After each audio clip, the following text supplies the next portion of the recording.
Broncos quarterback Bo Nix seems to be improving in one pretty significant area ahead of his 2025 season. And what would a logical next step look like for the Denver Broncos as a team going into the season, which starts officially tomorrow for the NFL and Sunday for the Denver Broncos? All things to come on today's rundown, but I want to begin by asking the question, what is next for Bo Nix? I think he caught a lot of people by surprise and certainly turned some heads nationally as well as locally with his rookie campaign, which got off to a certainly less than desirable start through the first month or so of the season. But by the last month of the season, seemed to be firing significantly more across all cylinders and putting him in a position to be a legitimate Rookie of the Year candidate in 2024. If Jaden Daniels had not happened to be a part of that same draft class, I think that conversation between he and Brock Bowers would have been much, much tighter. And that's not a slight to the season that Brock Bowers had, maybe the greatest rookie season at the tight end position of all time. But what does that mean for his sophomore campaign? Freshman year's in the rear view, and now we're looking at sophomore year, where traditionally it feels like a common narrative that year, if you're spiking as a freshman, the natural path is to slump or regress as a sophomore. So is that going to be the case for Bo Nix? My opinion says no. And I think that, one, that is just using data and observations that pass a working eye test. If you are looking at Bo Nix as a quarterback and the way he progressed throughout the season with the complexity of Sean Payton's playbook, for a rookie quarterback to come in, coming off of a significant season in Oregon, right into the drafts, right into the offseason, the way that plenty of other quarterbacks in the NFL have had to do before him. So Bo Nix is not unique in that struggle. And the way that it took him a few weeks to a month to really start to get a grasp on things before starting to shift, and the way that it progressed throughout the season should show, in my opinion, that this guy is capable of more. He's focused in the right areas, and that the shoulders, that weight of being a franchise quarterback, especially for a town here in Denver, where even though the drafted quarterback bar is not very high to clear, the mantle of being the starting quarterback for the Denver Broncos means something in a sense that is larger than just what it appears on a depth chart. And that is why I was encouraged when I read Jeff Legwold's piece at ESPN profiling 3 next steps to success for Bo Nix, and there was a snippet in there about something that I think has significantly improved for Bo from the 2024 season into this 2025 offseason, and that's his mental approach. There's a direct quote from Bro in the article that says, "I've decided that it was too early for the season to end," talking about the wild card loss to Buffalo. "So I trained, I worked like we were still playing right up until the Super Bowl. Hopefully, we have a lot of years when I'm training and practicing and playing up until the Super Bowl because we're going. I want to know what it feels like to play all the way until the end, and I'll do it every year so I'm ready when we do go." And that, again, seems like something that you can roll your eyes at and say, okay, well, he's just being cliche, and, the early bird gets the worm, and pain is weakness leaving the body, and whatever other motivational thing you want to throw up on a poster at your local gym. But I actually think at the core of what he's saying there is a massive green flag and positive sign for Bo Nix as a quarterback and his potential development in 2025 that points, in my opinion, toward a continued progression more so than a regression. If Bo Nix is able to continue to microwave the processes that come with being the starting quarterback at the NFL level, from the decision-making at the line of scrimmage to the processing and the cognitive transmission of the play itself from the speaker in his helmet to the teammates, and then being able to read off and get experience checking out of different coverages and different plays based on what the defense presents, the quicker those synapses are able to fire, the better off that he is going to be. And frankly, the more formidable the Broncos offense becomes, even if they don't change a ton stylistically from what we saw last season. And that is actually evidenced by something that Sean Payton said when he talked about Bo Nix and maybe shoveling more on his quote-unquote plate now that he's had his season. Sean Payton said, I don't think it's putting more on his plate. I hear that referenced a lot. I think it's a little bit more of what he's used to and how he operates within it more efficiently, more quickly, and more decisively. That right there is the spot-on comparison for me, that Bo Nix's bag doesn't have to be deeper necessarily in 2025. He put on tape and showed us all in 2024 that from an arm talent perspective, from an athleticism perspective with his feet, and from a processing ability compared to week 1 to week 18, that he has the capability to do this at the NFL level. How big is the step forward from year 1 to year 2? Remains to be seen. And the Broncos certainly benefited from a soft schedule and didn't have a good record at all against winning teams. 1-7 leading into that week 18 game against the Chiefs backups. And they were 1-6 in games decided by 1 score or less, 7 points or less. So while I expect that to improve, I think it will improve more because of Bo Nix's ability to continue processing more quickly and efficiently and decisively, as Sean Payton put it, than him being able to suddenly just do more with a deeper bag of tricks and more weapons and plays at his disposal. When you're looking at the Denver Broncos from a macro perspective, I think it's logical and it's fair to ask what the quote-unquote next step looks like for them as a team, just as we ask the question, what is the next step in the progression for Bo Nix as a quarterback? And when you zoom it out to a team perspective and you factor in the moves that they made in the offseason, on the defensive side of the ball, kicking down the door in free agency by bringing in Talanoa Hufanga and Dre Greenlaw as 2 former 49ers, one of which who plays at an all-pro level, and the other who's one of the best off-ball and on-ball off-ball linebackers in the NFL and has that just like ball hawking, tracking mentality in Dre Greenlaw, who plays with a physicality and an intensity that is kind of underrepresented and maybe even fading away in the modern NFL defense. You see fewer and fewer examples of it compared to years and certainly decades previous.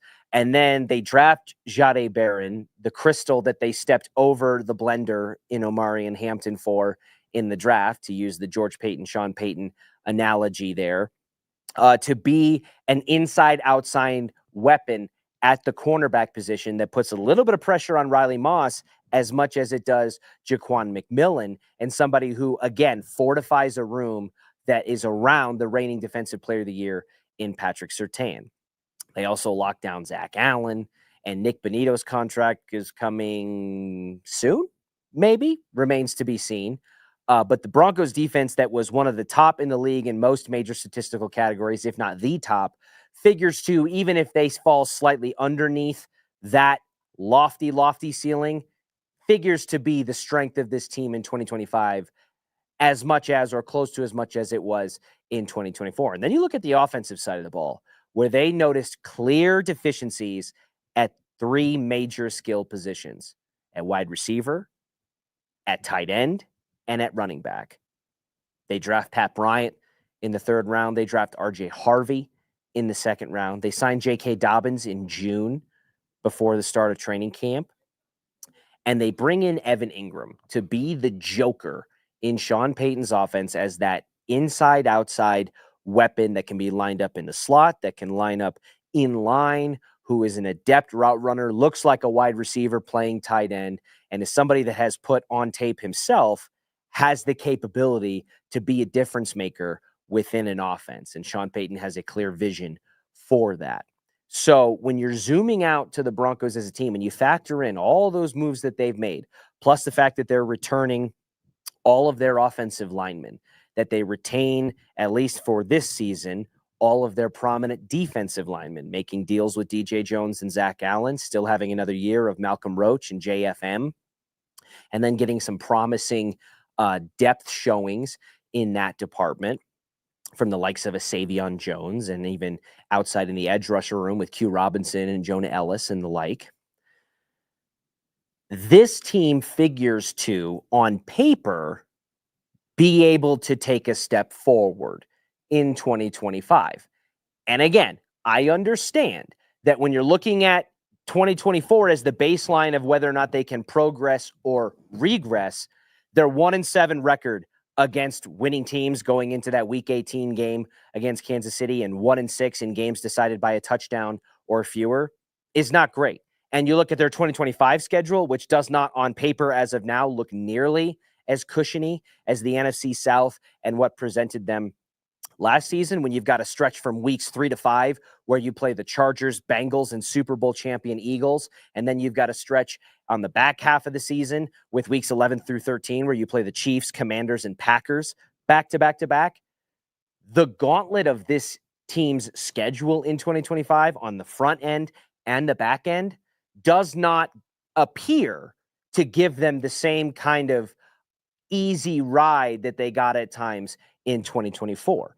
But I think if the gambles that they've made in the health department with the additions of Dre Greenlaw, Talanoa Hufanga, and J.K. Dobbins pay off, if Evan Ingram is who he is expected to be in Sean Payton's offense, and Bo Nix continues to develop and progress and sharpen from a mental perspective, the way that it was detailed in Jeff Legwold's piece for ESPN, then I think that even with a slight regression from the defense and perhaps a slight progression from the offense, the net change for this Broncos team in 2025 should be a step forward. So what does a step forward look like? And that is where the nuance of this conversation really starts to parse. Because if they went 10-7 in 2024, does that mean to improve they have to win 11 games or more in 2025? Is the win column number the true identifier of whether or not this team got better or worse? I don't necessarily think so. I believe that as frustrating as it may appear at times, and as tempting as it may be to jump on that train of thought, I think there is a legitimate world where the Denver Broncos, facing a tougher schedule as was laid out there with the Chargers, Bengals, and Eagles starting in week 3, and then the Chiefs, Commanders, Packers starting at week 11, on the front end and the back end, having some challenging stretches, along with a lot of other moving parts that are being thrown onto this car as it's in motion. There is a world where the Denver Broncos have the same record as they did in 2024 at 10-7, but they have a better record against winning teams in terms of above 500 or better. And teams that are in games that are decided by one score or less, they're not 1-6 and they're 3-3, or they're 4-2. And then they get those other losses and wins kind of parsed out in a different way. So all in all, when we're looking at the Broncos from a wide angle lens, I believe on paper, which is all we have to go of right now because the preseason is strictly an evaluation kind of standpoint and doesn't have a merit truly on the team's performance in the regular season. But on paper, this Broncos team presents to take a step forward in total, whether that includes a slight regression from a lofty defensive floor that was set and maybe a slight progression on the offensive side of the ball with a better and quicker and more efficiently processing Bo Nix, along with some depth and some impact players at skill positions.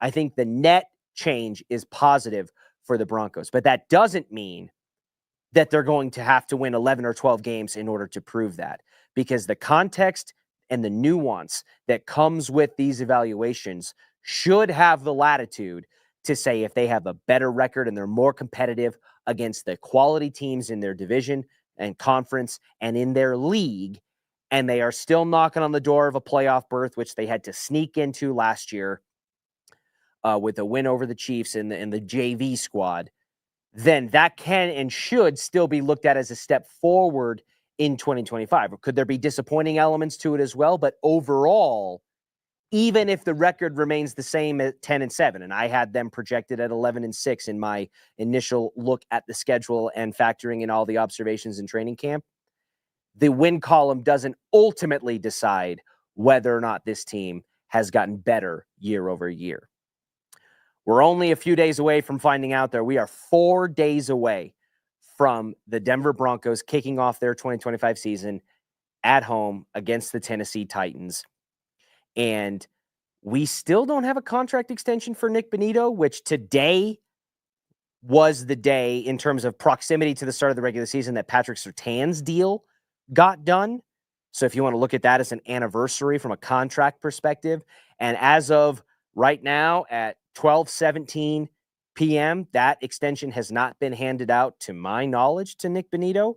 So will it come before the start of the NFL season, which kicks off tomorrow night with Eagles and Cowboys? Will it come on the Friday before the start of the season, the weekend, the hours leading up to the game? Or will this be a storyline that bleeds into the regular season and opens up potential speculation and discussion about what could be holding up the processes that we've seen kind of dominoes fall for significant players around the league, including those within the locker room at Broncos Park, powered by Common Spirit? And the Colorado Buffaloes, how will they rebound from a missed opportunity, in my opinion, blowing the home opener up at Folsom Field against Georgia Tech and having a rebound game opportunity against Delaware, which they definitely should win and should probably win big in order to maintain, not just from a record perspective, but from a morale perspective and from an identity perspective, which still needs to be established, in my opinion, how they plan to compete in the Big 12 Conference. And then, hey, between now and the next time we talk, Kyle Freeland could try to pick a fight with somebody else, the way that he did with Rafael Devers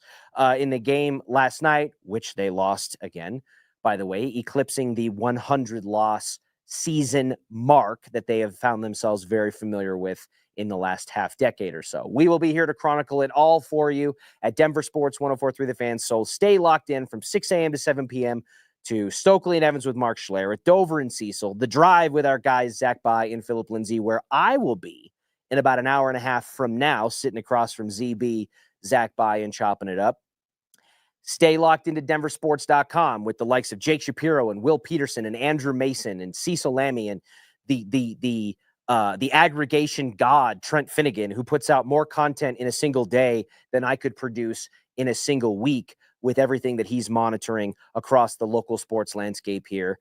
And like and subscribe to our YouTube channel. Follow us on all of our social media platforms, from Instagram to Facebook to TikTok, at DEN Sports 1043, at Denver Sports 1043, where you can access the cataloged archive of unbelievable video content from live shows like The Rundown and Denver Sports Daily and Orange and Blue Today, to video clips and highlights from some of the best moments of our radio shows, and then a litany of other podcasts and platforms that we have available for you as well. Wherever you want to consume the content, we have it there for you 24 hours a day, 7 days a week. We will see you at noon for tomorrow's Rundown. I do what I love what I do. Second nature to put in the work.